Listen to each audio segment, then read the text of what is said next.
En manchette aujourd'hui, Émilie Sartérien quitte ses fonctions de co-porte-parole de Québec solidaire et lancement de la 32e édition de la Semaine minière. Le TVA Nouvelle Midi commence maintenant.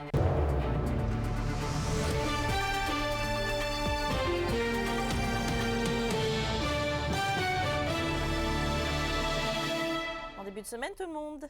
5 mois après avoir été élue co-porte-parole de Québec solidaire, Émilie Sartérien a annoncé sa démission ce matin sur les réseaux sociaux. Et Kimberly, comment les gens réagissent ici dans la région face à cette nouvelle?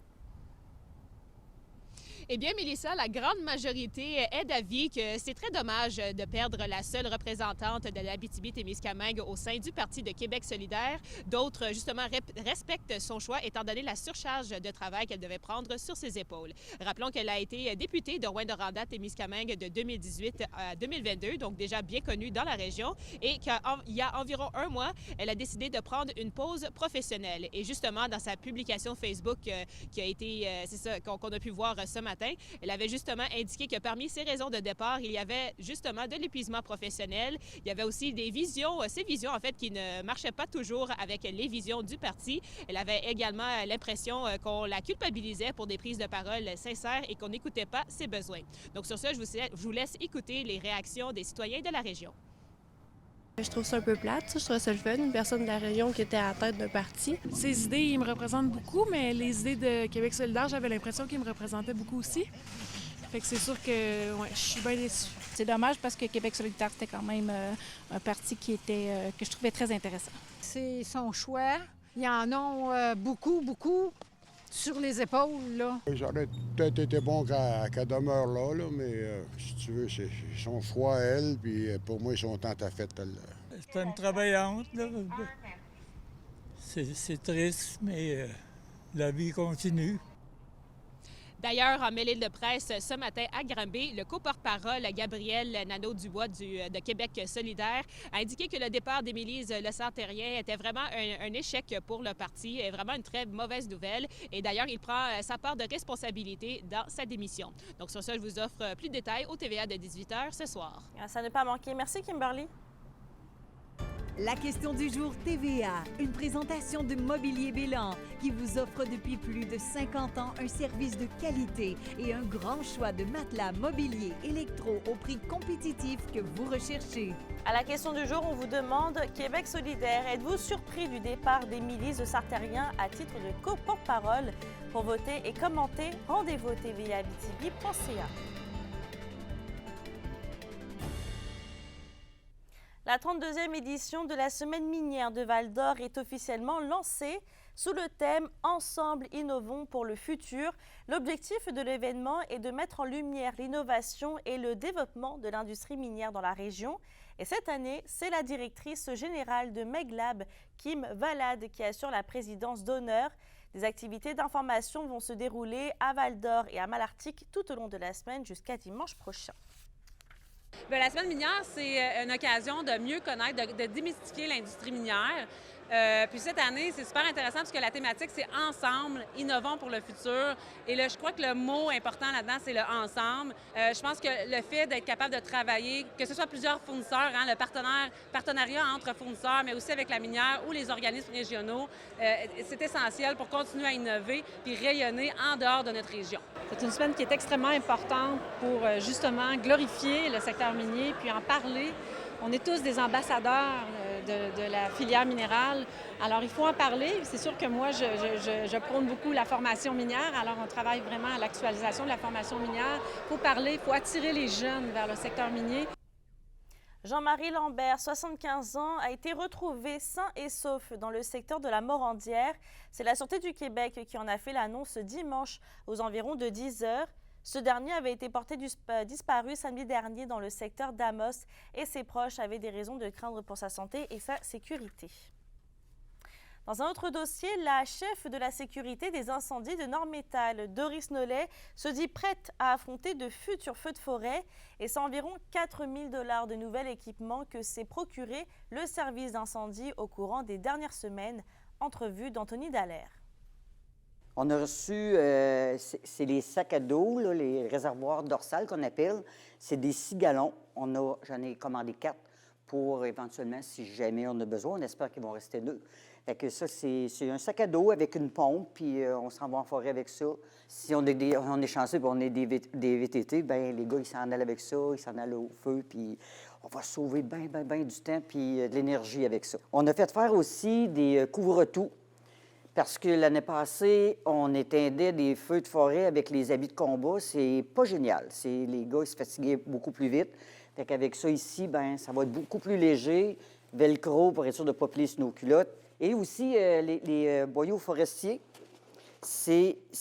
la particularité, c'est qu'ils sont plus petits, ils sont beaucoup plus légers, puis on appelle ça, ils vont devenir humides pour se protéger contre les flammes, parce qu'au feu de forêt, l'année passée, on a 400 pieds de boyaux qui ont été brisés. Vous n'avez commandé combien de ces boyaux-là? Je n'ai commandé 800 pieds. Donc, le double environ pour... Ça, ici, c'est quelque chose que j'avais jamais vu. Je suis quand même curieux de savoir qu'est-ce que ça vous permet de faire de plus, en fait, là.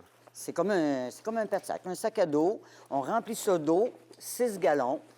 Puis là, on va me dire, oui, mais c'est lourd. Sauf qu'avec les bretelles, on ajuste ça aux hanches.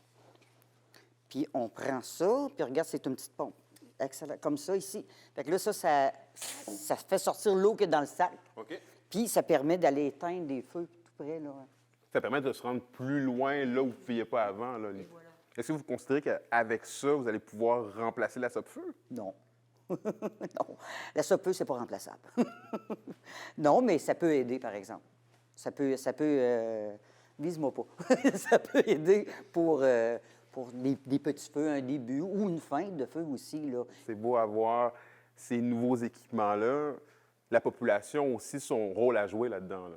Je pense que la population, c'est 80 %. On demande aux gens d'élaguer les arbres près des maisons, puis nettoyer ça, pas que les branches touchent par terre, parce que le feu, ça court plus vite que nous autres. Fait que quand ça arrive à terre, puis si les branches sont quand même plus hautes, ça va donner une chance de nettoyer les cours et surtout de ne pas faire de feu à ciel ouvert. S'acheter un foyer avec un pare-étincelle, ça serait gagnant. Puis si on a à refaire notre toiture de maison, pourquoi pas en tôle? Puis les cigarettes aussi, là, quand on éteint une cigarette, de penser de s'emmener un petit contenant de métal, parce qu'on est déjà un indice élevé aujourd'hui. Il y en a qui pensent que, ben non, il a mouillé, il y a eu de la neige. Non, on est élevé aujourd'hui. Fait que ça commence déjà, là. Faire pas de vigilance parce qu'on vous apprécie beaucoup, mais on aimerait ça vous voir moins souvent, en fait, là. Ben, c'est bien, moi aussi. Depuis 2021, les familles autochtones peuvent obtenir de l'aide dans la recherche de renseignements entourant la disparition ou le décès de leur enfant à la suite d'une admission en établissement grâce à la loi 79. Le troisième rapport a justement été présenté la semaine dernière dans la Première Nation d'Abitibi-Winnie, Kémilia La Liberté. 199 enfants autochtones sont toujours recherchés. C'est du moins ce qui est ressorti de la présentation du rapport annuel concernant les enfants autochtones disparus ou décédés. C'est une loi qui est vraiment par et pour les Premières Nations. Fait qu'on vient le déposer en communauté devant les familles. Ça me déchire comme père de famille de savoir qu'il y a près de 200 enfants et que les familles ne savent pas ce qui est arrivé. Depuis 3 ans, l'organisation Awatchak, Petits êtres de lumière, se déplace dans différentes nations pour rendre justice et dignité aux familles autochtones ayant perdu la trace de leurs petits. Là, on a fait 3 nations, puis on n'a même pas fini la 3e nation. Puis on est rendu à 199 enfants. Fait que ça pend. C'est difficile de dire combien qu'on va en avoir. C'est pas le combien qu'on va avoir. C'est le fait de faire du bien à les familles qui vont vivre là, enfin un deuil. Le ministre responsable des relations avec les Premières Nations et les Inuits, Yann Lafrenière, affirme que les recherches doivent se poursuivre pour que les collectivités puissent entreprendre leur processus de guérison. Il faut construire, il ne faut pas arrêter. Ces familles-là ont confiance, veulent avoir l'information. Puis vous savez, il y a seulement 15 % des cas où les familles auraient eu l'information sans le projet de loi. Les députés Manon Massé et André-Albert Morin, qui sont porte-parole en matière de relations avec les Premières Nations et les Inuits, sont heureux de constater que la loi 79 a une portée significative pour les familles en quête de réponse. Je me dis une chance qu'on le fait parce qu'il y a des familles qui, enfin, commencent, s'ils ne retrouvent pas leur enfant, au moins à avoir un sens de qu'est-ce qui est arrivé là, 30, 40, 50, 60 ans. Quand on a un événement comme ça, pour accompagner les familles des Premières Nations, pour tenter de retrouver des enfants disparus, c'est pour moi là, au-delà de la partisanerie politique. En date du mois de février dernier, la Direction de soutien aux familles avait réalisé des recherches de renseignements concernant près de 200 enfants autochtones à partir de 116 requêtes. Kémilia La Liberté, RNC Nouvelles, à Picogan. L'indice bohémien s'est démarqué à la soirée annuelle de l'Association des médias écrits communautaires du Québec en remportant 6 prix. La publication a réussi à mettre la main, entre autres, sur le premier prix dans la catégorie photographe de presse pour l'image de Michel Drapeau par Jean Caron. Et l'ensemble des prix récoltés permet à l'indice bohémien d'être sacré comme deuxième média communautaire de l'année. 2 joueurs des Huskies de Rouyn-Noranda ont signé des contrats professionnels dans la Ligue américaine dans les derniers jours. André Loshko s'est entendu avec l'équipe affiliée de Seattle de Kraken, les Coachella Valley Firebirds, alors que Samuel Savoie signe un contrat avec l'équipe affiliée des Blackhawks de Chicago. À la météo, aujourd'hui, on commence la semaine avec un temps bien gris. Ça va être justement nuageux sur tous les secteurs avec un 40% de probabilité d'averse au Témiscamingue et il fera un maximum de 5 et 9 degrés. Pour ce soir et cette nuit, on s'attend à de la pluie intermittente dans la région et il fera un minimum de 2 et 5 degrés.